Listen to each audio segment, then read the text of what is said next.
يا بومي فاطماتي يتكت الدولة ارقبي يا ديمتي أبد الشني تكاما لكنا ارقتين بيتو سيبو أبو مشينا لخنا في الليتات سيبو بالو بقول يا بو تلاتية أنا بيتي الدولة نافجة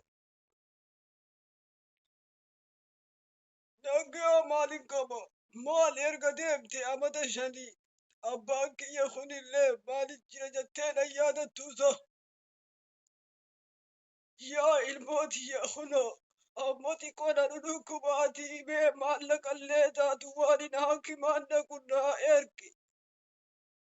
إيه بابا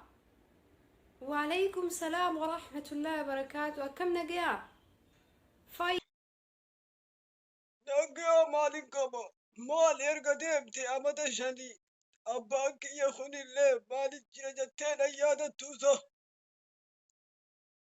يا الموت يا خنا أمتي كنا ندوك باتي بي مالك الليتا تواني ناكي مانا كنا إركي كوبا بابي مال تاتي سدو كوبا إيسا سدو كوبا أمايو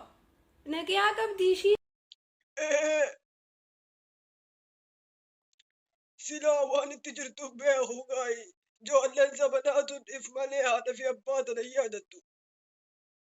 يا فاطمة يا ميكران جماعتي ديتي وان مناك مرتنا كنا إركغا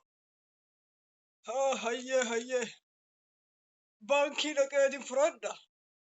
هيا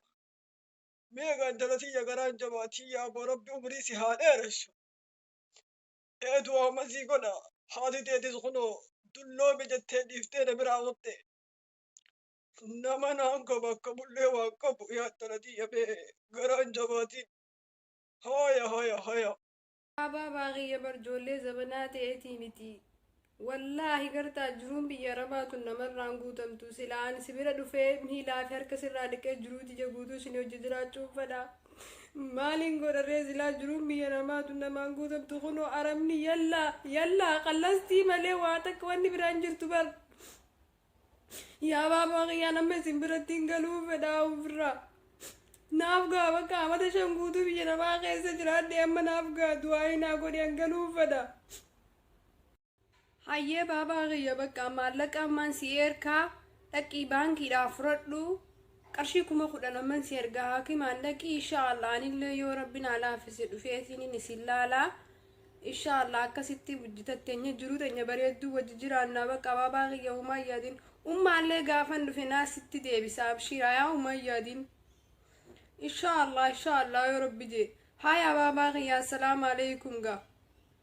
hayyee nagaatti Sigaa jaalatamtootaa fi kabajamtoota keenya arraan tana viidiyoo gabaabtuu xiqqoo tana isinii dalagee viidiyoo tanarraa akka gammaddan abdii guddaan qaba. Kanarraan immoo namni erga biyyaa ba'e immoo haadha fi abbaa fi dagachuun nurra hin jiru. Haadha fi abbaa keenya yaadatuu qabna. Warreen biyyaa deemtanillee mi'a akka feetan keessallee yoo jiraatan haadha fi abbaa keessan dagattan adaraa akka haadha fi abbaa keessan yaadattan akkasumatti illee ni jira miti haadha fi abbaa keenyarraa du'aa fudhachuu qabna. Haadha fi abbaan keenya waa hedduu nu ta'anii waa hedduullee nu godhanii tanaaf warri haadha fi abbaa qabdan adaraa haadha fi abbaa keessan kaadamadhaa haadha fi abbaa keessan jaaladhaa kabajaa bakka isaan jiranitti immoo du'aa irraa fudhadhaan isiniin jaa diraamaa kiyya xiqqaa kanarraa akka barattan abdii guddaadhaan qaba galatoomaa ulfaadhaa yuutuub kiyya sabskiraayib godhuun dagatinaadha inshaallah yoo diraamaa kun isinitti tole immoo katti aan akka isinii dalaguuf Yoga dhageessanii jirtanii fi hatti aan akka daleenyu hafeetangaa bakka diimtu san subscribe godhuun dagatinaati. Assalamu alaikum warahmatullahi wabarakatuh. Nagatti.